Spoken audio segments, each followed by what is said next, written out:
Trump didn't sign a housing bill into law because he wanted for Congress to have to push for the Save America Act, which is basically illegally trying to take voter information from states, which is their constitutional right to gather and use during the elections, which are held and maintained by the states as per the U.S. Constitution. So, like a petulant child who doesn't want you to be able to afford housing, he didn't sign the housing bill into law, stalling it for a couple days, basically just waiting for a rule that says he can be overridden with a majority vote, which he was, because they already knew they had it. The reason that the GOP wasn't even willing to put his bill forward is because they would have needed to break the filibuster to make that happen, and they weren't willing to do that. And so this housing bill is basically to help allot some money and cut some red tape with regards to getting housing put up in the U.S. Let me see. 21st. Oh, yeah, that's right. It's officially called the 21st Century Road to Housing Act. Don't quite understand that name because we've been in the 21st century for quite a while now. But you know, apparently this is the only housing act they're going to pass for 100 years. So get ready for things to get a lot worse because they're signaling that they're not going to bother doing anything for affordability. If you've been following me, you know that's pretty par for the course. So, but yeah, it was Speaker Mike Johnson who was basically telling him that he's not able to pass the Save America Act without breaking the filibuster, which they're unwilling to do, and was telling Trump no. So I'm sure Trump will be having him in the crosshairs for the next 5 minutes. Let's now talk about domestic issues because there's some breaking news about the president refusing to sign a bipartisan housing bill. Why is that, and what happens next? Yeah, so the president kind of shocked Washington a couple of weeks ago. They were supposed to have this grand signing for this bipartisan housing bill. It was a massive success for this Congress as far as passing bipartisan legislation to tackle the issue of affordability for Americans, something that is clearly a top topic for the midterms, which are coming up later this year.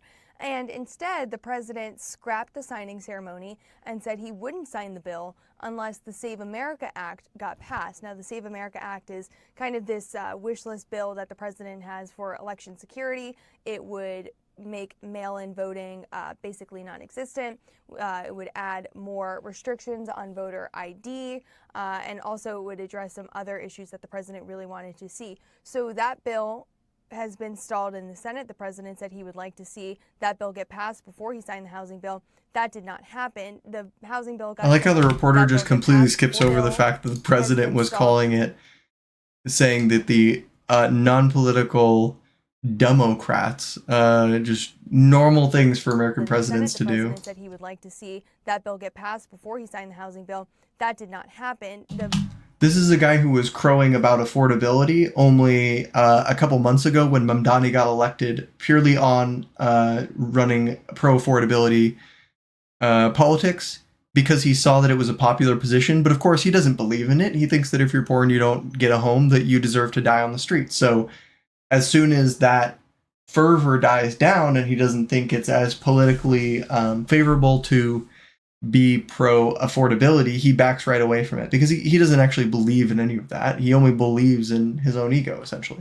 The housing bill got sent to the president's desk anyways, and yet he has waited to sign it. In a statement that he put out just a short while ago, though, he said he's not going to sign it at all. This is what he wrote.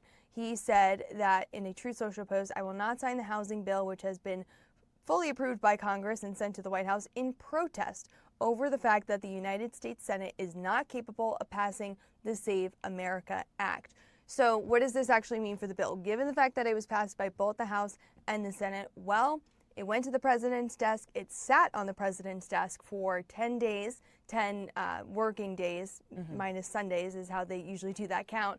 And because of that, the president is not going to veto it, we have just learned, but instead it will still be passed into law. It will essentially become law, even though it doesn't have the president's signature on it.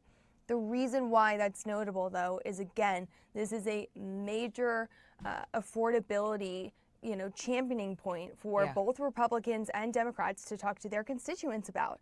And now President Trump didn't sign it, so they don't really have the ability to say that this was approved by the Trump administration. It was done. Which I think is a key point for why it's politically disadvantageous. At this point, everybody is willing to pass it. It is something that at least signals an interest in the same things that the American voters have around affordability. And his unwillingness to sign it basically takes that win away from the Trump administration because, I mean, they're going to claim it anyway in 2 months when the news cycle turns over and nobody remembers that he didn't sign this. But it makes it so that if people actually are knowledgeable about it, they could just say, well, it's not a Trump bill because he didn't sign it. He didn't want it to pass. He didn't approve of this. So I think it's kind of a gaffe. I think it's a mistake by Trump anyway, not claiming some ownership over this when he could do that coming into the midterms where we're historically unpopular. He could use it to try and shirk the Iran war and say, look, I'm focusing here in America on America first and really deliver on some of that. But instead, he decided to not sign it, say, I'm so focused on Iran and this war made by Israel that we're going to just forget about people in the U.S. and whether they can afford their homes. Signed by Congress and not signed by the president, which kind of makes it a difficult messaging item for those midterms. So a bit of a twisty-turny event here in Washington that this bill just, became law without the president signing it. But that just shows you how